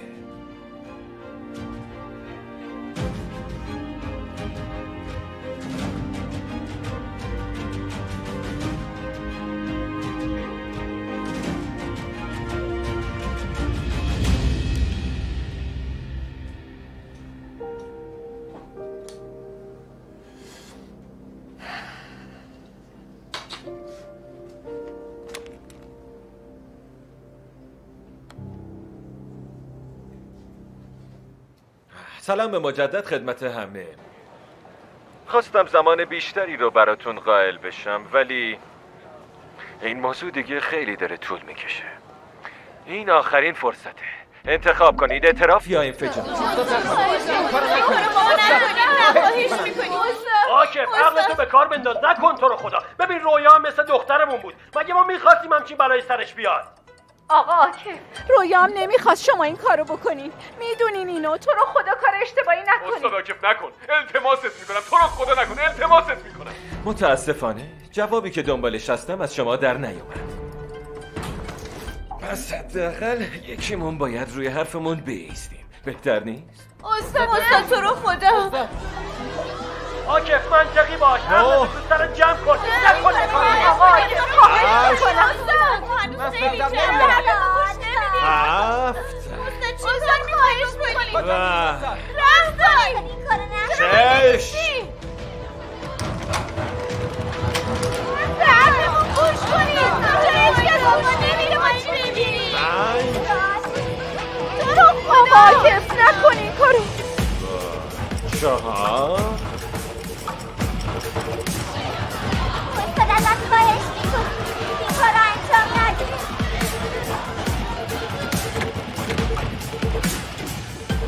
3 آکف نکن خواهش میکنم. سر جمع کن.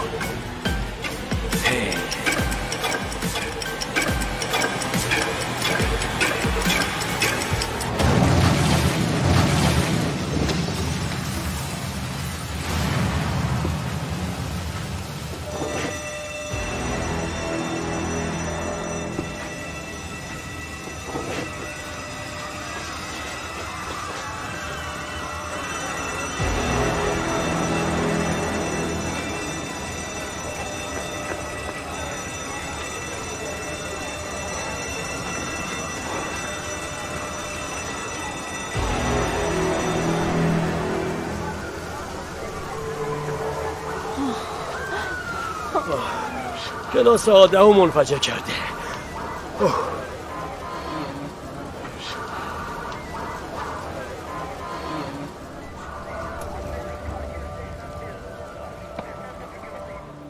امیدوارم افزایی کمم که شده احساس گناه کرده باشید، چون داشتین باعث مرگ بچه‌های بیگناه میشدید. زفرزود همه رو از اینجا بیرون کن. سری دوستان اینجا رو ترک کنین. لطفاً برین بیرون. زود باشین. زود باشین. بچه‌ها جاشون اما شما چی؟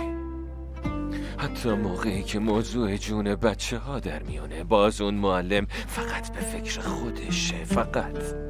به نظرتون مردم راجع به چی فکر میکنن؟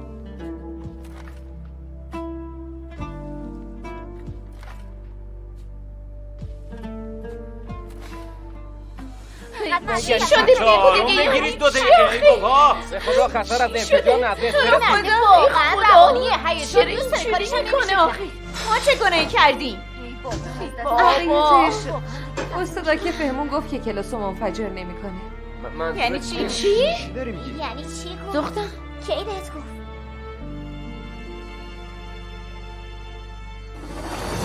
بچه‌ها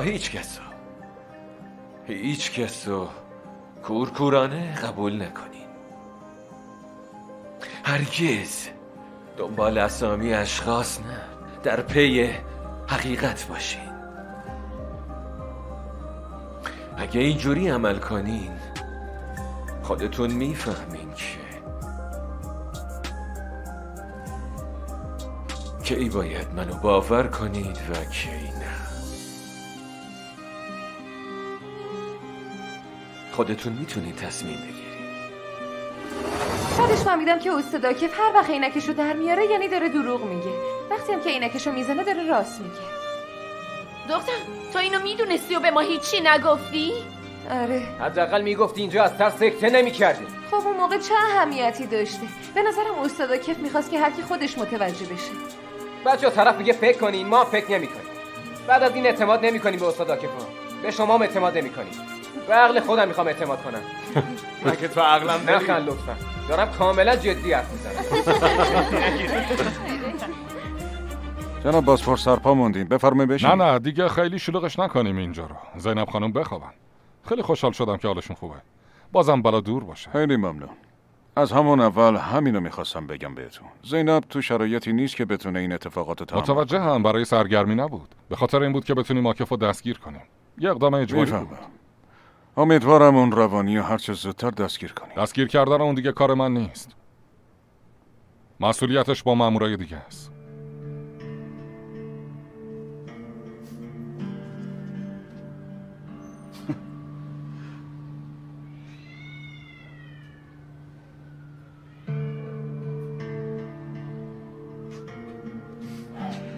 مجسمه سازی میکنم. واقعا؟ بله، با این صنعت سر کار دارم. یه نمایشگاه داشتم. این عکس‌ها مال اون موقع است. من از این جور هنرها خیلی سر در نمیارم، ولی خیلی واقعی به نظر میرسه. سیلیکونیه. جالبه. خب دیگه آقا کنان، من رفع زحمت میکنم. امیدوارم که بلا به دور باشه. ممنون جناب باسپورس. شب بخیر. شبتون بخیر.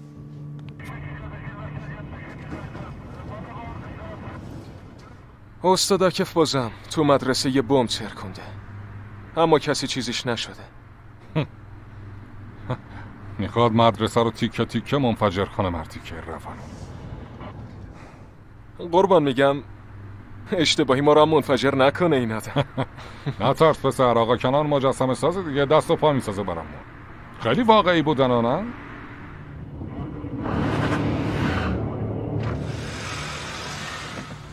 بی خیال بابا، امکان نداره.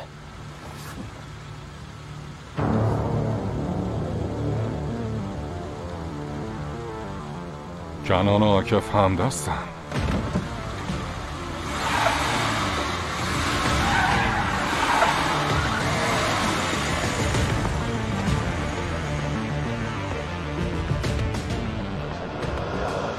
خودت میدونی تو کارتو از دست میدی، همه چی رو از دست. یعنی داری منو تهدید میکنی؟ ها؟ شما چه جور معلمی هستی؟ هر چیزی که میخوایم بگین ولی نمیتونی جلوی منو بگیری. الان میرم پیش پلیس و همه چیزو بهشون میگم. استاد بدون که اگه از این در بری بیرون پات به کرانتری نمیرسی، اینو گفته باشه.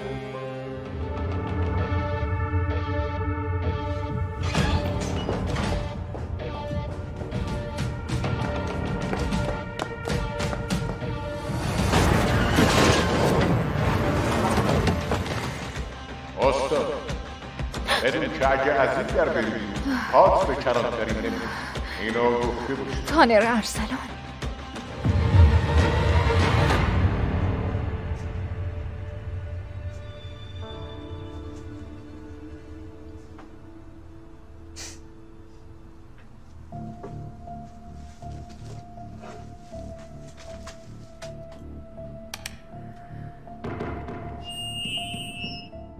شب همگیتون بخیر. حالا که معلم‌ها اعترافی نکردن، پس من خودم براتون توضیح میدم. بالاخره فهمیدم اون آفجی تبهکار کیه. کسی که با گروه سور همکاری کرده، یعنی صاحب نام مستعار آفجی، تانر ارسلانه. ارائه شده توسط وبسایت بیاتو موویز.